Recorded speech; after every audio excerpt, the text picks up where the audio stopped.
All right, welcome to another edition of Ask Anthony Live. Thank you for joining us today. Remember, if you have a problem you just can't solve, you can always email me at askanthony@firstcoastnews.com. And lately, I have been receiving a lot of emails, phone calls, text messages from many of you with issues that you're having. And as the segment is called Ask Anthony, I'm just one person. So I'm trying to answer as many of your questions as I possibly can. So we want to spend some time today and answer some of the emails that I've received lately, some of the problems that many of you are having out there. I'm sure that there might be someone else that can relate to the same issues. So I want to bring in a friend of our segment, that is Adam Thornton with Jack's Legal Aid. He is returning today to answer some of your questions and just kind of offer some advice for some of your situations. Adam, thank you so much for being here with us. Once again, just kind of let people know who you are.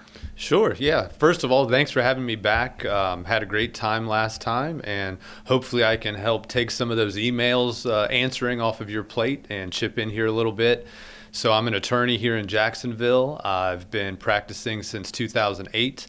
I'm with Jacksonville Area Legal Aid. So we are a nonprofit law firm. We're downtown on Adams Street. That's where our main office is. And we primarily represent low-income folks, seniors, veterans, people with disabilities. So if you have a legal issue and you think maybe you can't afford a lawyer, contact Jack's Legal Aid and maybe we can help out. An excellent service. All right, Adam, thank you. We want to go ahead and start answering some of the emails that I've received. And these are some emails that I have received in my inbox fairly recently, probably in the past week or two. I've received some emails from many of you about the different issues that you're having. I want to start with Alexis. If our producer Andy could pull up that question. This is what Alexis emailed me. March 29th, I went to a Jacksonville hotel and let valet park my car, and it was scratched up pretty bad from a valet driver running over a curb. I tried going through corporate and management, but nothing was done, and basically was told it was my fault, and they will not move forward with the situation. So Adam, what is your advice if someone is dealing with an issue like this where maybe they let a valet attendant park their car and there was damage? Right. So this can be a little bit of a tough one, and it's kind of a question near and dear to my heart. I'm a little bit of a car guy. I try to take good care of my cars, as we all do. I mean, they're expensive these days, and your automobile is a big investment. So the first thing that really comes to mind here is you've got to understand the interplay of what's going on here. So you've got the hotel or the restaurant that you're valeting your car at, but oftentimes what you might not realize is that they are using a third-party company to actually handle those valet services. And where you might find information about that, believe it or not, when you give them your keys, you get this little ticket back. And you look on the back of that ticket, and often that ticket is going to maybe explain who the actual valet company is, because that may be where you want to submit your claim, not the hotel or the restaurant. And two, I think another thing that's important to realize is there may be disclaimers of liability on the back of that ticket.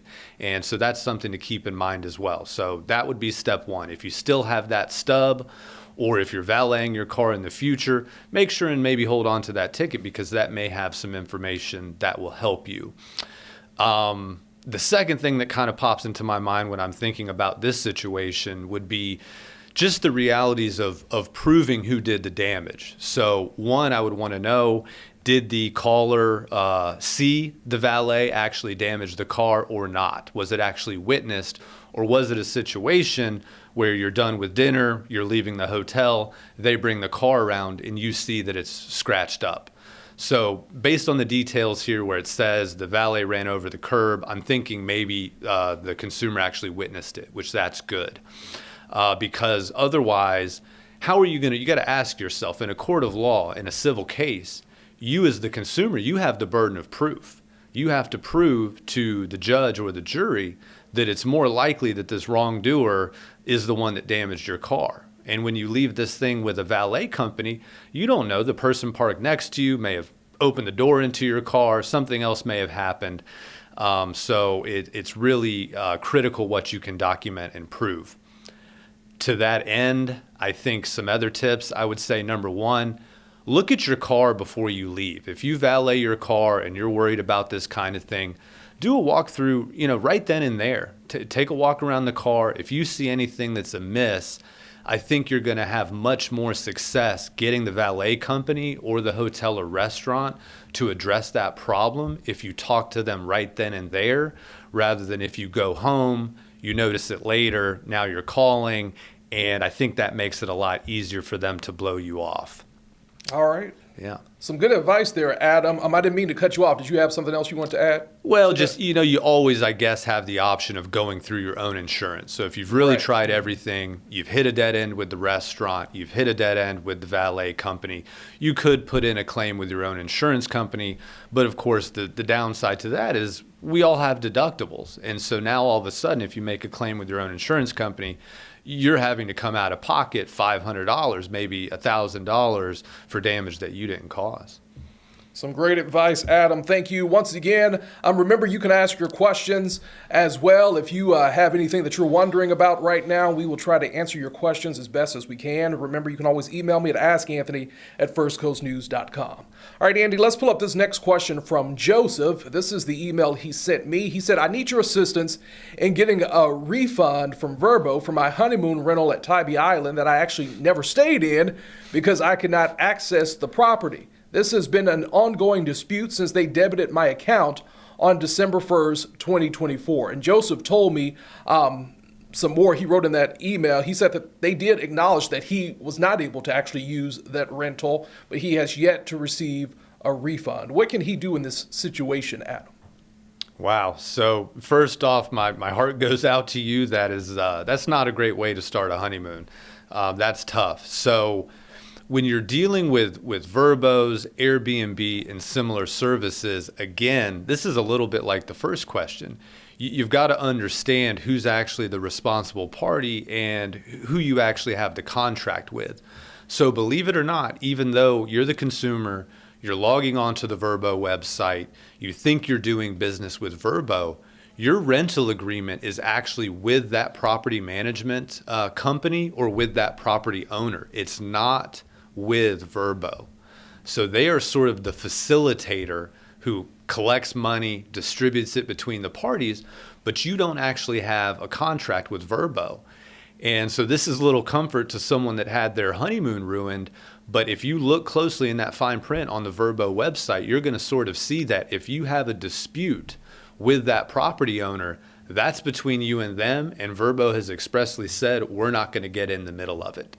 So number one, make sure you're actually complaining to the right person. Yeah, Joseph, if you've been reaching out to Verbo, you're running into dead ends, maybe try something a little different. Look in your original documents in your rental agreement and see if, hey, maybe you need to make phone calls or send emails to a different party. Another thing that I can recommend, and this sort of goes without saying, is really do your due diligence before you do one of these Airbnbs or Verbos. You need to check the reviews online, research how long that property has been rented out, do a little research on the owner or the management company, see what those reviews look like, check Better Business Bureau, and those are all things that can kind of protect you on the front end.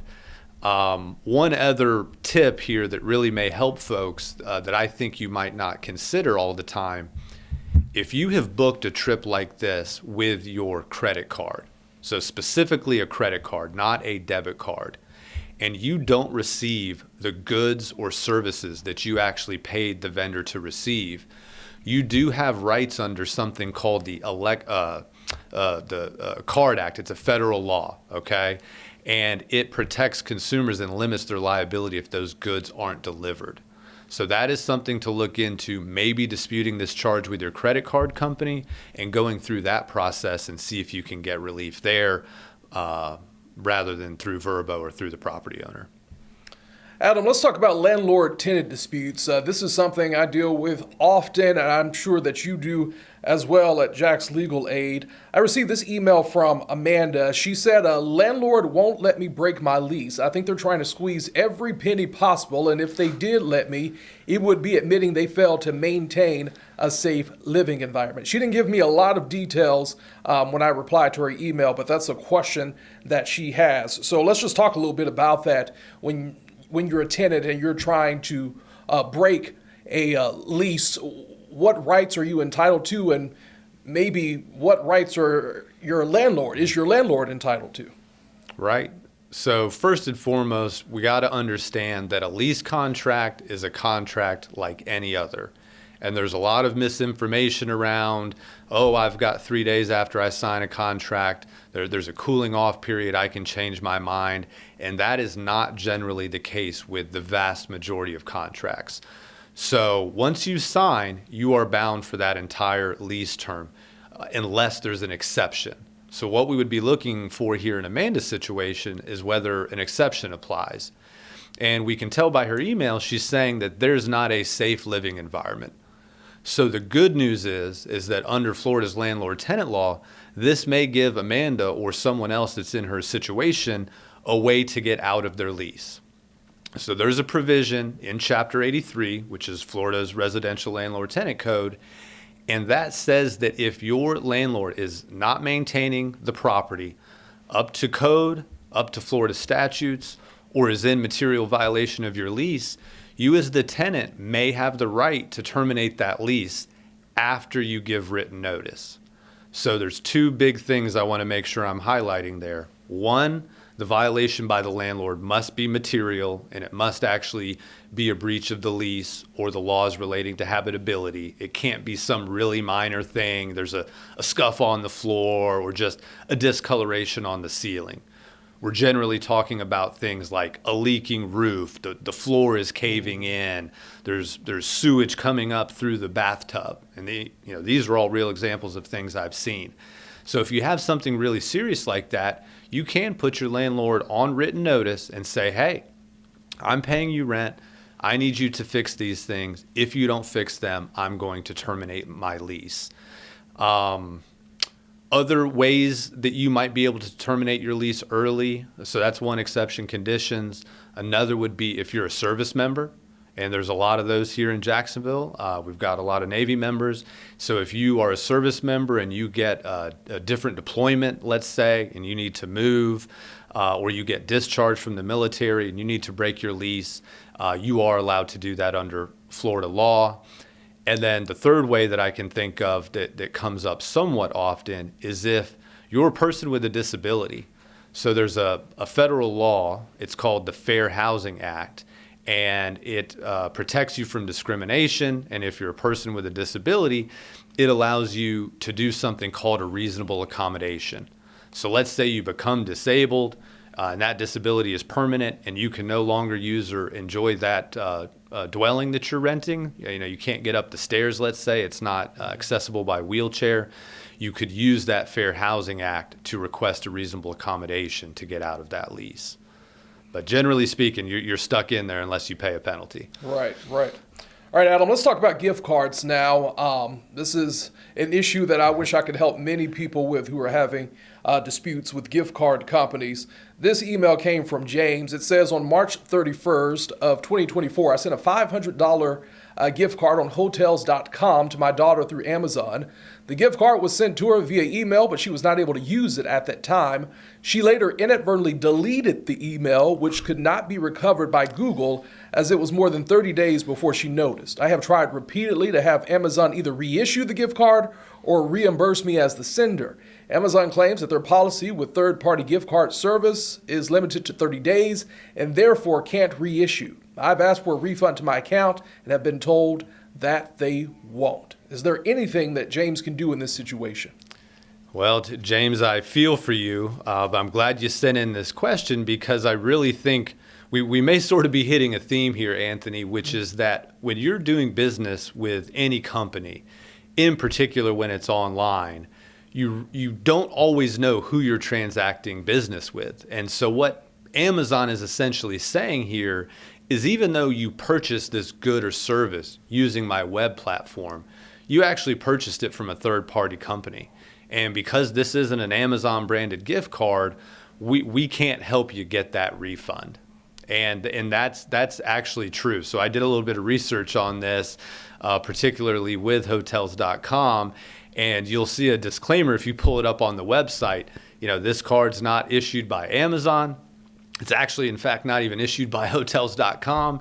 Here's this third-party company, and it says in that print, if you lose this card, if it's lost, damaged, destroyed, we are not responsible and we are not replacing it. And so even though I really feel for this consumer, it's a good reminder that even with digital transactions or emails, which a lot of things are moving towards, we're signing contracts with DocuSign, we're having, cryptocurrency, digital currencies, and you have to consider this email. It's almost like cash, okay? It's like anything else. And so in the same token, if you've accidentally deleted this email, if you've accidentally lost it, I don't know that Amazon has a responsibility to help you. It'd be just like if you dropped it in the street and couldn't find it anymore. But again, let's talk some proactive tips instead of doom and gloom. One, again, if you purchased it with a credit card, you may have some protections there, so you may want to try disputing it, although I don't know that it would necessarily work in this scenario. So that's probably the route I would go. You may try to reach out directly to hotels.com, especially if you've been a past customer. Maybe they're willing to kind of help you out. So those are two things that I might recommend. But just for all the viewers out there, want to take an opportunity. Gift card scams, and this doesn't seem like it's a gift card scam, this was a gift, are becoming more and more common. So especially our senior citizens, they may get a phone call and the scammer is going to try to entice you to send them payment with gift cards. You absolutely should not do that. You should not send anyone that you don't know money, gift cards, or any other forms of payment over the phone like that. So that's just kind of a hot tip of an issue we see at our law firm. All right, Adam, thank you. Don, I see your question. Right now, I am going to ask Adam that question in just a minute, but I want to go ahead and get to this issue from Karen.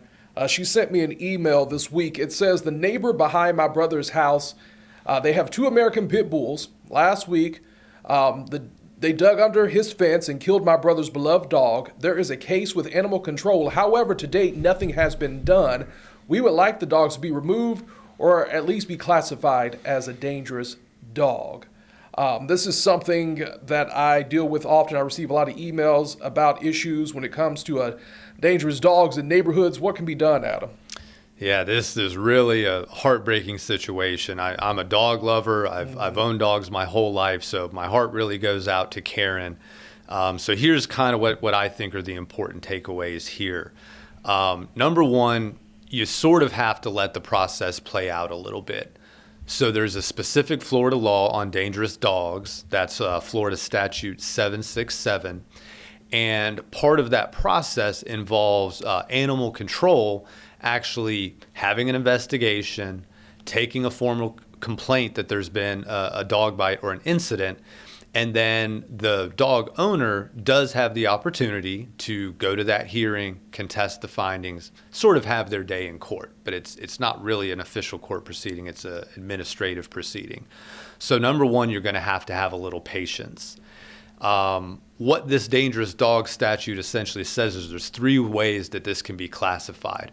One, if this dog attacks a person who's either in public or on their own property. So if they bite a person or attacking a person, 1 strike, dog's out, okay?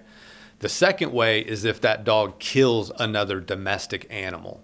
And that would actually be the situation we're dealing with here. If a dog seriously injures or kills a domestic animal, on the other hand, it is not a 1-strike situation. It actually has to be more than once.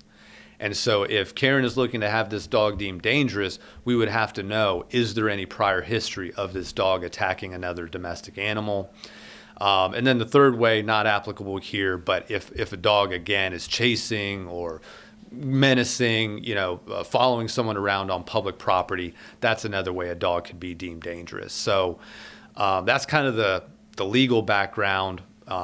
There is a way online, so you can go right online to jacksonville.gov, and you can fill out the affidavit to request that animal control deem this dog dangerous and conduct this type of investigation. So if that hasn't been done yet, I would encourage Karen to go online and make that complaint. You know, the other thing, as much as it kind of pains me to say, is Florida law treats animals, personal pets, even though we might have a great emotional connection to them, it treats them as personal property.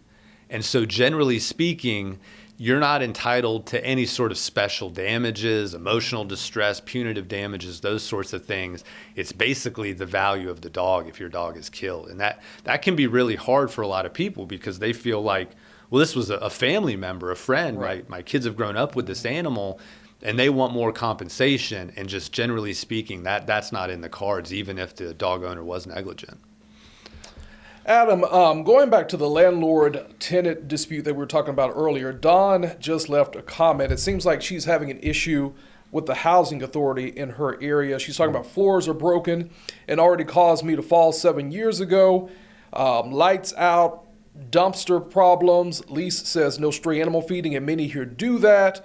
Everyone is either disabled, elderly. Roaches are everywhere. This seems to be an issue she's having with her apartment complex. So for Dawn, who's asking this question now, just once again, when people are in a situation like this at an apartment complex, what should they do? Yes. So assuming that this comment is accurate, if this is the Jacksonville Housing Authority. It doesn't appear to be the Jacksonville. I think she wrote Tampa Housing Authority. Okay, well, Tampa Housing Authority. So it is a little bit different. So when you're dealing with the housing authority, oftentimes instead of calling municipal code compliance, going to the Hillsborough County Code Compliance or Tampa Code Compliance, you have to go to the housing authority itself to have them inspect. And so this can be a little bit confusing because, well, they're in charge of inspecting their own properties, and I've already lodged these complaints and they're not doing anything. So you can be in a little bit of a tough position because often the municipality won't come out and inspect public housing. So one tip I would say is there's usually a regional HUD office. So there's a regional office that is over housing authorities and public housing within that region. Make a complaint to them. Go over that property manager's head, lodge that complaint with the regional authorities, and maybe they can actually get someone down here to take action. Number two, and I'm sure, Anthony, you've seen this locally, there's been great success here in Jacksonville when there's been big problems by going to your council members. Write your senators, write your city council members. We've had big problems getting conditions fixed at subsidized housing. But, if Marco Rubio shows up or your city council member shows up and starts demanding answers, oftentimes things get done. So that's another tactic you could try. All right, Adam, I have one more question if we can. We got about 2 minutes left. This is from Luann. She says, I was overcharged on material costs for a deck project on my home. I have contacted the contractor and he refuses to rectify the situation. I have already paid him in full. Is there anything I can do about it? If you can quickly answer that question for us. Absolutely. So step one here is a complaint to the Department of Business and Professional Regulation. And the reason I feel that is so important is they are the ones that actually control the contractor license. And you get the contractor's attention that way. So if you haven't already, Luann, do a DBPR complaint. You can just search for that in Google, DBPR complaint form. You can do it online. You can print the form or mail it in. So I would start there. If that doesn't work, send a letter. Excuse me. So you have a paper trail. That's a lot better than a phone call. And unfortunately, your last resort, if those things don't work, is you can't force them to pay you without going to small claims. And small claims can take time, cost money, oftentimes can be frustrating. So that's truly a last resort. So start with DBPR and hopefully that solves the problem. All right, some good advice once again from Adam Thorson with Jack's Legal Aid. Adam, we thank you for being here today. And remember, if you have a problem that you just can't solve, you can always email me at askanthony@firstcoastnews.com.